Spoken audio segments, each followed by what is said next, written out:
अस्सलाम वालेकुम। एक नए वीलॉग में आपको खुश आमदीद कहते हैं। उम्मीद है आप जहाँ भी होंगे खैरियत से होंगे। पाकिस्तान की जो अंदरूनी सियासी मामलात हैं वो तो हमारे सामने ही है। सुप्रीम कोर्ट में जो कुछ हो रहा है, या फिर आज पार्लियामेंट के अंदर जो कुछ हुआ, वज़ीर आज़म शहबाज शरीफ की जो तकरीर अपनी जगह पे। कल जो मैंने अपनी एक वीडियो की थी जिसमें मैंने आपको बताया था कि पाकिस्तान के लिए एक और बहुत बड़ा चैलेंज फॉरेन पॉलिसी के एतबार से, और वो चैलेंज इतना बड़ा है कि जिसके बराह रास्त पाकिस्तान की सियासत और पाकिस्तान की मईशत पर असरात मुरतब हो सकते हैं। और वो जो चैलेंज था वो ये था कि पाकिस्तान क्या अमेरिका का साथ दे या फिर चीन का। और मैंने ये भी आपको बताया था कि अगले चंद घंटों में इस बारे में फैसला कर लिया जाएगा, और वो जो फैसला है अब वो बाकायदा तौर पर हमारे सामने आ गया है, और हुकूमत पाकिस्तान ने फैसला कर लिया है कि वो चीन का साथ दें या फिर अमेरिका का। और मैंने कल के वीलॉग में ये इशारा दिया था कि जो इस वक्त सिचुएशन है, जो पाकिस्तान के मफादात हैं, या जो खत्े की जो जियो स्ट्रेटिजिक सूरत हाल है, लगता यही है कि पाकिस्तान जो है वो चीन का साथ देगा। और यही हुआ कि पाकिस्तान ने अमेरिका के मुकाबले में चीन का साथ देने का फैसला किया। और वो फैसला क्या है? जी हाँ, आपको पता है कि कल से अमेरिका के अंदर 3 रोज़ा डेमोक्रेसी समिट का आगाज़ हो रहा है। इसकी मेज़बानी अमरीकी सदर जो बाइडेन कर रहे हैं। ये दूसरा समिट है डेमोक्रेसी के ऊपर। और जो पहला समिट 2021 में हुआ था, पाकिस्तान ने उसमें भी शिरकत नहीं की थी। लेकिन इस दफ़ा शायद ये समझा जा रहा था कि पाकिस्तान इस डेमोक्रेसी समिट में शिरकत करे, क्योंकि उसकी वजह ये है कि नई हुकूमत आने के बाद पिछले साल अप्रैल में जब इमरान खान की हुकूमत का खात्मा हुआ और पाकिस्तान डेमोक्रेटिक मूवमेंट की हुकूमत मार्ज़ वजूद में आई, तो पाकिस्तान और अमेरिका के दरमियान जो ताल्लुकात हैं उसमें हमें एक बेहतरी देखने को मिली। कम अज़ कम जो दोनों ममालिक के हुकाम हैं उनके दरमियान तवातुर से जो मुलाकातों का सिलसिला शुरू हुआ, जिससे ये लगा कि शायद इस दफ़ा पाकिस्तान जो है इस डेमोक्रेसी समिट में जाएगा। लेकिन बावजूद इसके कि जो इमरान खान है या तहरीक इंसाफ हैं, वो इस गवर्नमेंट को इम्पोर्टेड गवर्नमेंट कहते हैं। वो कहते हैं कि ये अमेरिका नवाज़ हुकूमत है और अमेरिका ही इन्हें लेकर आया है। तो इस एतबार से तो इस हुकूमत को अमेरिका के हक में फैसला देना चाहिए था। लेकिन मौजूदा हुकूमत ने वही फैसला बरकरार रखा जो इमरान खान की हुकूमत के दौर में हुआ था, और जिसमें उन्होंने उस यूएस डेमोक्रेसी समिट में जाने से इनकार किया था। और इस दफ़ा भी पाकिस्तान ने यही फैसला किया कि वो इस डेमोक्रेसी समिट में नहीं जाएंगी। जो दफ्तर खारजा की तरफ से बयान सामने आया है, ज़ाहिर है कि उस बयान में तो ऐसा कुछ कहा नहीं गया, लेकिन उसका बैकग्राउंड मैं आपको बाद में बताऊंगा। उस बयान में बुनियादी तौर पर एक आप कह सकते हैं कि डिप्लोमेटिक बयान है। अमेरिका को उसमें कोशिश की गई है कि अमेरिका नाराज़ ना हो, और सिफारती एतबार से ज़ाहिर है कि यही कोशिश की जाती है। जब इमरान खान ने शिरकत नहीं की थी उस डेमोक्रेसी समिट में, तो उस वक्त भी इसी तरह का एक नबा तोला सा बयान दिया गया था। अब उस बयान में ये कहा गया है कि सबसे पहले तो हम शुक्रिया अदा करते हैं अमेरिका का कि उन्होंने इस डेमोक्रेसी समिट में पाकिस्तान को दावत दी। दूसरा, उस स्टेटमेंट में ये जिक्र किया गया है कि पाकिस्तान जो खुद डेमोक्रेटिक वैल्यूज़ पर यकीन रखता है, इंसानी हकूक़ और इन तमाम मामलात के ऊपर। और इसी महीने पाकिस्तान जो है वो 50वीं सालगिरह मना रहा है 1973 का, जो कॉन्स्टिट्यूशन है जब पाकिस्तान में नाफिज हुआ था, और जिसने जमहूरियत के फ़रोग़ के लिए बड़ा अहम किरदार अदा किया था। उसके साथ फिर दफ्तर खारजा ये भी कह रहा है कि जो पाकिस्तान है वो अमेरिका के साथ ताल्लुकात को बहुत अहमियत देता है, और ख़ास करके जो बाइडेन इंतज़ामिया है उनके दौर में दोनों मुल्कों के दरमियान ताल्लुकात में बहुत बेहतरी आई है। लेकिन जहाँ तक ताल्लुक है इस डेमोक्रेसी समिट में हिस्सा लेने का, तो उसका ये जवाब पेश किया दफ्तर खारजा ने, क्योंकि पाकिस्तान जो है शुरू से इस प्रोसेस का हिस्सा नहीं रहा। पाकिस्तान ने दिसंबर 2021 में इस डेमोक्रेसी समिट में शिरकत नहीं की, और जिसकी वजह से ये जो अब समिट हो रहा है दूसरा, तो ये काफ़ी एडवांस स्टेज पे चला गया है। तो इस मौके पर पाकिस्तान के लिए दफ्तर खारजा के मुताबिक ये मुनासिब नहीं है कि वो इस डेमोक्रेसी समिट में शिरकत करे, बल्कि पाकिस्तान जो है जमहूरियत के फ़रोग़ और इंसानी हकूक़ के फ़रोग़ के लिए और करप्शन के ख़ात्मे के लिए अमेरिका और जो बाकी इस यूएस डेमोक्रेसी समिट के मेज़बान हैं, उनके साथ इनफरादी तौर पर काम करता रहेगा। तो इसका मतलब ये है कि पाकिस्तान ने एक डिप्लोमेटिक लैंग्वेज इस्तेमाल करते हुए बुनियादी तौर पर आप ये कह सकते हैं कि अमेरिका के इस दावतनामे को ठुकरा दिया है। अब ये तो मैंने दफ्तर ख़ारजा का आपको एक बयान बताया कि उसकी क्या वजूहात हैं। असल जो वजह है वो ये नहीं है, ये तो सिर्फ़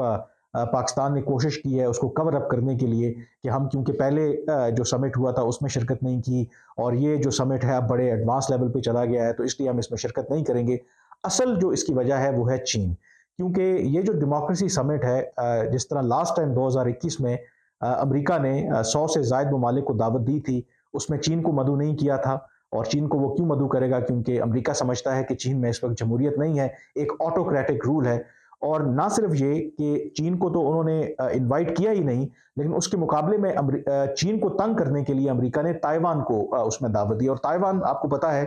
कि अमेरिका जो चीन है, ताइवान को अपना हिस्सा समझता है और वो वन चाइना जो पॉलिसी है, उस पर किसी सूरत में भी कॉम्प्रोमाइज़ करने के लिए तैयार नहीं है। तो जब चीन को दावत नहीं दी अमेरिका ने और उसके मुकाबले में ताइवान को इनवाइट किया, फिर इस साल तुर्की को भी दावत नहीं दी गई। और पाकिस्तान के चीन और तुर्की के साथ आपको पता है कि बहुत क्लोज रिलेशनशिप है। तुर्की को अगर आप छोड़ भी दें, तो चीन के साथ हमारे स्ट्रेटेजिक ताल्लुकात हैं। चीन पाकिस्तान का सबसे बड़ा इन्वेस्टर है और जो इंटरनेशनल लेवल पे पाकिस्तान के जितने भी अहम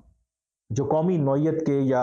जो नेशनल इंटरेस्ट हैं पाकिस्तान के, वो कश्मीर हो या बाकी मामलात हों, उसमें चीन जो है वो हमेशा पाकिस्तान की सपोर्ट करता रहा है। तो पाकिस्तान के लिए ज़ाहिर है कि ये कोई आसान फैसला नहीं था कि वो इस डेमोक्रेसी समिट में जाए और पिछली मर्तबा की तरह इस दफ़ा भी पाकिस्तान ने फैसला किया कि वो चीन का साथ देगा और इसी वजह से पाकिस्तान ने इस समिट में शिरकत करने से इनकार किया। जो पाकिस्तान के हुकाम हैं, जो मेरी उनसे बात हुई बैकग्राउंड में,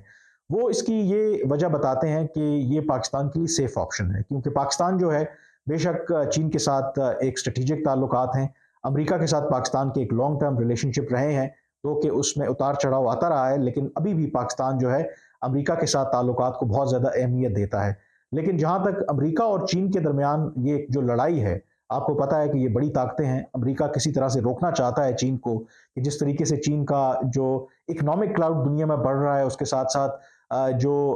इंटरनेशनल स्टेचर जो है वो चीन का ग्रो कर रहा है, यानी कि चीन जो है वो बराह रास्त जो अमेरिका की इजारादारी है दुनिया के ऊपर उसको चैलेंज कर रहा है। तो पाकिस्तान का ये ख्याल है कि अमेरिका और चीन के दरमियान ये जो लड़ाई है, इसमें पाकिस्तान को इसका हिस्सा नहीं बनना चाहिए और एक न्यूट्रल पोजीशन उसको अपनानी चाहिए। अगर पाकिस्तान समझता है कि यूएस डेमोक्रेसी समिट में ना जाके पाकिस्तान ने एक न्यूट्रल पोजीशन अपनाई है, तो शायद दिल को तसल्ली देने वाली बात है। इसमें हकीकत यही है कि पाकिस्तान ने इसमें चीन का साथ दिया है और अमेरिका डेफिनेटली इसको इस तनाजुर में नहीं लेगा कि पाकिस्तान जो है उसने एक न्यूट्रल पोजीशन रही है। पाकिस्तान ज़ाहिर है कि कोशिश करता है कि वो तवाज़ुन मेंटेन रखे, वो चाहता है कि वो अमेरिका के साथ जो ताल्लुकात उसके हों,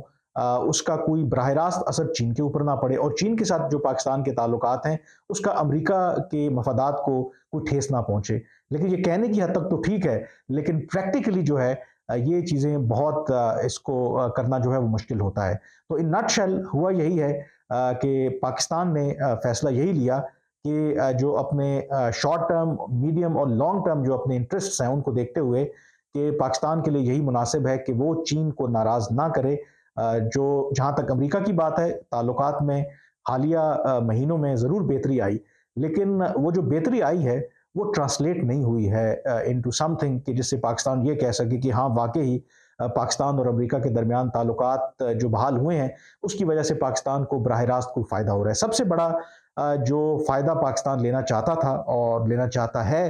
कि अमेरिका जो है वो किसी तरीके से अपना जो असर और रसूख है वो इस्तेमाल करेगा और जो आईएमएफ के साथ पाकिस्तान का प्रोग्राम अभी तक बहाल नहीं हो पा रहा, उसको बहाल करने में पाकिस्तान की मदद करेगा। और माज़ी में अमेरिका ने डेफ़िनेटली जो आईएमएफ की सख्त शराइत हैं, उसको नरम करने के हवाले से अमेरिका ने पाकिस्तान की मदद की क्योंकि अमेरिका को पाकिस्तान का साथ चाहिए था और फिर अमेरिका जो है उसका एक इन्फ्लुएंस है आईएमएफ के ऊपर और उसको वो एज़ अ पॉलिटिकल टूल के तौर पर भी इस्तेमाल करता है। जो मेरी मालूमात हैं, पाकिस्तानी हुकाम का ख़्याल है कि बावजूद इसके बज़ाहिर पाकिस्तान और अमेरिका के दरमियान ताल्लुकात में एक बेहतरी आई, जो रवाबित हैं दोनों मुल्कों के दरमियान वो बेहतर हुए, लेकिन अमेरिका ने उस तरीके से पाकिस्तान की मदद नहीं की आईएमएफ को लेकर के, जैसे वो कर सकता था। और उसकी एक मिसाल भी मौजूद है, दो कि अमेरिका जो है वो इस बात से इनकार करता है। वो कहता है कि आईएमएफ जो है वो इंडिपेंडेंटली ऑपरेट करता है और आईएमएफ के अंदर बेशक जो अमेरिका के वोट सबसे ज़्यादा हैं, लेकिन इसमें बाकी ममालिक भी शामिल हैं और अमेरिका इस तरीके से आईएमएफ के ऊपर असरअंदाज नहीं हो सकता। ये जो अमेरिका का नुक्ता नज़र है शायद पाकिस्तान को टोपी कराने के मुतरादिफ है, क्योंकि इसी हफ्ते हमने एक देखा आईएमएफ कैसे जो अमेरिका और मगरबी ताकतों के कहने के ऊपर काम करता है कि उन्होंने यूक्रेन के लिए कोई $15.5 अरब का एक बेल आउट जो पैकेज है वो अप्रूव किया। और ये हैरान कुन बात है कि आईएमएफ ने अपनी तारीख में पहली मर्तबा एक ऐसा मुल्क जो इस वक्त जंग की सी सूरत हाल में है, उसके लिए उसने बेल आउट प्रोग्राम अप्रूव किया। हालांकि जो आईएमएफ के रूल्स में ये कभी भी नहीं लिखा हुआ कि जो मुल्क हालत जंग में हो उसको आप बेल आउट दें, क्योंकि जो पाकिस्तान के ऊपर भी आईएमएफ सख्त शराइत आयद करता है, उसकी सबसे बड़ी वजह यह है कि आईएमएफ जब आपको बेल आउट देता है तो एट द सेम टाइम वो इंश्योर करता है कि वो आप उनके पैसे वापस भी लौटाएंगे। तो एक ऐसा मुल्क जहां पे जंग हो रही है, तो ऐसी सूरत में वो क्या जमानत दे सकता है कि जो बेल आउट उसको दिया जाएगा वो पैसे उसको वापस मिलेंगे। तो इसका क्या मतलब है कि अमेरिका के या मगरब के आईएमएफ को लेकर के भी डबल स्टैंडर्ड्स हैं कि अगर उनका दिल करता है कि अगर आईएमएफ अपनी शराइत किसी मुल्क के लिए नरम करे तो वो नरम हो जाती हैं, लेकिन अगर किसी को टफ टाइम देना होता है तो फिर आईएमएफ उस तरीके से उसको टफ टाइम भी देता है। तो पाकिस्तान ने ये असेस किया कि हालिया जो भी दोनों मुल्कों के दरमियान ताल्लुकात में बज़ाहिर बेहतरी नजर आई, लेकिन उसका पाकिस्तान को कोई खातिर खा फ़ायदा नहीं हुआ, जिसकी वजह से पाकिस्तान ने अपने जो लॉन्ग टर्म इंटरेस्ट हैं उनको देखते हुए ये फैसला किया कि बेहतर यही है कि चीन को जो है वो नाराज़ ना किया जाए, और इसीलिए पाकिस्तान ने चीन का साथ देने का फैसला किया। और एक लिहाज से देखा जाए तो पाकिस्तान ने जो इमरान खान साहब कहते थे कि उन्होंने खैर किसी और वजह से अमेरिका को एब्सोल्युटली नॉट बोला, लेकिन इस मामले में भी अगर आप देखा जाए तो मौजूदा जो हुकूमत है, जिसको इमरान खान साहब quote and quote imported government कहते हैं, उन्होंने अमेरिका को इनकार कर दिया है, एक लिहाज से उनको स्नब किया है। और दूसरी तरफ उन्होंने अपना जो आप कह सकते हैं कि चीन का साथ देने का फैसला किया। अब सवाल इसके अंदर ये है कि चीन ने ऑलरेडी, आपको पता है कि जो पाकिस्तान के बाकी दोस्त ममालिक हैं वो आईएमएफ के प्रोग्राम की बहाली से पहले पाकिस्तान की किसी तरह से भी मदद नहीं करना चाहते। वो कहते हैं कि पहले आईएमएफ का प्रोग्राम बहाल हो, उसके बाद हम आपकी मदद करेंगे। लेकिन चीन ने उसके बावजूद कि आईएमएफ के साथ प्रोग्राम हमारा बहाल नहीं हुआ, उन्होंने $2 अरब के जो कर्जे हैं उनको रोल ओवर किया, और उसी की वजह से ही पाकिस्तान अगर अब सर्वाइव कर रहा है, पाकिस्तान अभी तक डिफॉल्ट नहीं हुआ, तो वो उन $2 अरब की ही वजह से है। अगर चीन पाकिस्तान को वो $2 अरब ना देता तो पाकिस्तान अभी तक दिवालिया हो चुका होता। लेकिन अब जब पाकिस्तान ने चीन के हक में इतना बड़ा फैसला किया है, तो क्या चीन जो है पाकिस्तान की मजीद इस हवाले से मदद करेगा? कुछ अरसे से एक जो विजिट है आर्मी चीफ का, वो प्लान हो रहा है। वो अभी तक विजिट हुआ तो नहीं है, लेकिन कहा यही जा रहा है कि विजिट ड्यू है, और उस विजिट के बाद जो है एक क्लैरिटी हमें मिलेगी। इससे पहले फॉरेन सेक्रेटरी जो हैं वो चीन के दौरे पर गए थे, और जब जनरल आसिम मुनीर जो हैं बतौर आर्मी चीफ वो पहली दफ़ा अमेरिका चीन के दौरे पर जाएंगे, तो हमें अंदाज़ा होगा कि चीन पाकिस्तान की किस हद तक मदद करना चाहता है। क्योंकि अगस्त 2018 के इंतखाबात के बाद जब पाकिस्तान की मुआशी सूरत हाल ख़राब थी, जब बैलेंस ऑफ पेमेंट का क्राइसिस था, तो पाकिस्तान और उस वक्त की हुकूमत जो तहरीक इंसाफ की, उन्होंने कोशिश की कि दोस्त ममालिक से पैसे पकड़ के आईएमएफ की तरफ ना जाया जाए। लेकिन चीन ने उस वक्त पाकिस्तान को ये मशवरा दिया कि हम आपकी मदद ज़रूर करेंगे, लेकिन बेहतर यही है कि आप आईएमएफ के जो फ्रेमवर्क है और आईएमएफ का प्रोग्राम है उसके अंडर जाएं। लेकिन क्या अब जो सूरत हाल है, क्योंकि लग ये रहा है कि जो अमेरिका और चीन के दरमियान जो लड़ाई है वो कशीदगी इख्तियार करती जा रही है, यानी कि इनके दरमियान जो टेंशन है, तो क्या अभी भी जो चीन है वो पाकिस्तान को यही एडवाइस करेगा कि आप आईएमएफ के साथ पहले प्रोग्राम को बहाल करवाएं, या फिर चीन जो है वो इस सिचुएशन में पाकिस्तान के इस नुक्ता नज़र से कन्विंस होगा कि अगर पाकिस्तान मजीद आईएमएफ के प्रोग्राम में रहता है तो यकीनी तौर पर जो चीन से पाकिस्तान ने कर्जे ले रखे हैं उसकी जो जांच पड़ताल है, जो स्क्रूटनी है, उसके लिए मजीद उसे कहा जाएगा। जहां तक बात हो रही है कि आईएमएफ या जो कुछ मगरबी ममालिक हैं वो तो ये कहते हैं कि पाकिस्तान को जो चीन के साथ जो पाकिस्तान ने कर्जे ले रखे हैं उनको रीस्ट्रक्चर करने की ज़रूरत है। तो ये तमाम बातें ये जो दौरा होगा आसिम मुनीर साहब का, वो जो चीन की क़यादत है उनके सामने रखेंगे, और उसके बाद फिर अंदाज़ा होगा कि क्या चीन पाकिस्तान को बग़ैर आईएमएफ के मज़ीद मदद करने का फैसला करेगा या नहीं करेगा, तो lot will depend on that. लेकिन ये जो फैसला आज हुकूमत पाकिस्तान ने लिया है कि यूएस डेमोक्रेसी समिट में शिरकत नहीं करनी, इसका क्लियरली मतलब है कि पाकिस्तान ने तरजीह दी है चीन को अमेरिका के ऊपर। आज के वीलॉग से इतना ही, मुझे इजाज़त दीजिए। अल्लाह हाफिज़।